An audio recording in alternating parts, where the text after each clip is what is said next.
The Battle of Hattin, unfolding over July 3rd and 4th, 1187, was not just a clash of armies, but a tapestry of characters, each with their own stories, ambitions, and fates. King Guy of Lusignan, the beleaguered king, valiant yet politically outmaneuvered, led his forces with a sense of desperate hope. Amidst these tensions, Raymond III of Tripoli, veteran of the Crusader states, found his experience overshadowed by political rivalries and a fateful decision to march to Tiberias. Balian of Ibelin, known for his valor and diplomatic skills, was caught in the conflict's moral and military dilemmas. The masters of the Knights Templar and Hospitaller, embodying the chivalric and religious zeal of the Crusades, fought with a mix of bravery and desperation. On the opposing side, Saladin, the Kurdish Sultan of Egypt and Syria, renowned for his chivalry, strategic acumen, and vision, aimed to unify the Muslim world against the Crusader states. Gokburi, a trusted commander, known for his bravery and crucial role in executing Saladin's plans with precision. Al-Muzaffar Umar and Al-Adil Dahwash, Saladin's relatives and commanders, each playing critical roles in the encirclement and ultimate victory.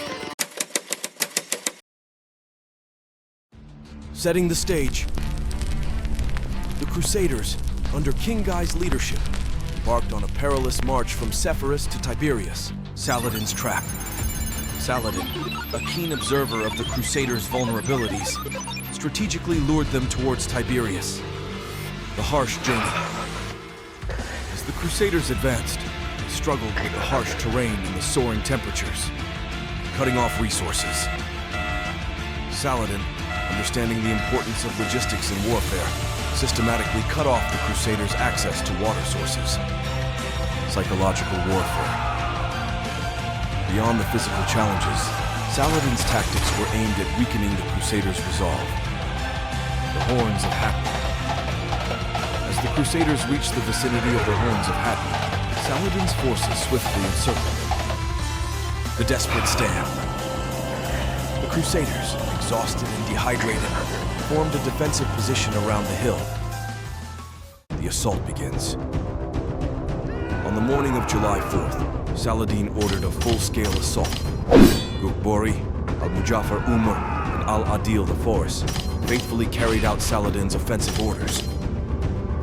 The Ayyubid archers showered arrows on the Crusaders. The cavalry charged in coordinated attacks. The breaking point.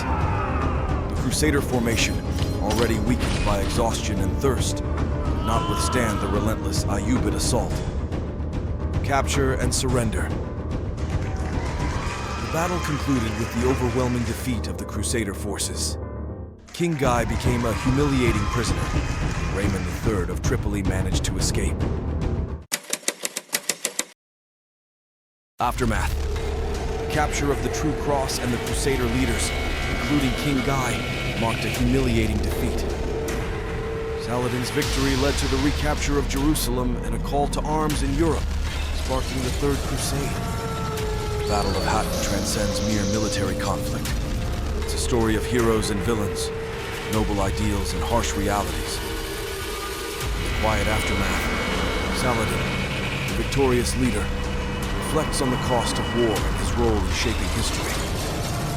On the other hand, once the leader of the army, King Guy must now bear the consequences of the defeat of the Kingdom of Jerusalem.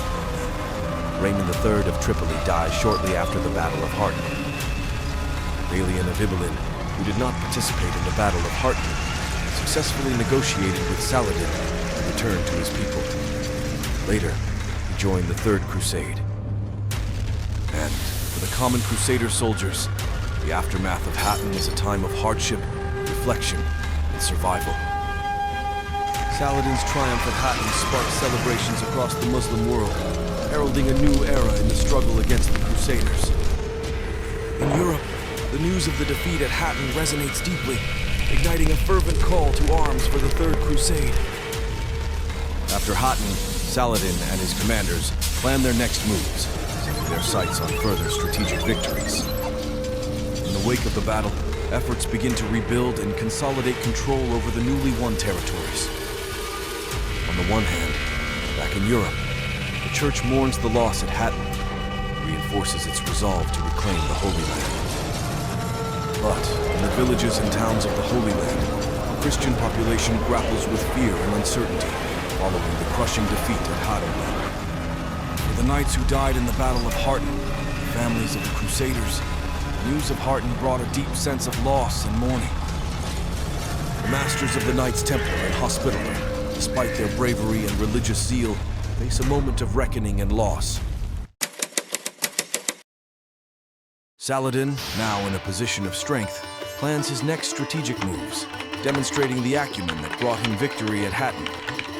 Saladin's army, a diverse and united force, reflects the broad support for his mission to reclaim the Holy Land. The landscape of the Holy Land undergoes a dramatic transformation as Saladin's forces consolidate control over key cities and forts. In response to the fall of Jerusalem, European kingdoms mobilize for the Third Crusade, a massive undertaking of war and logistics.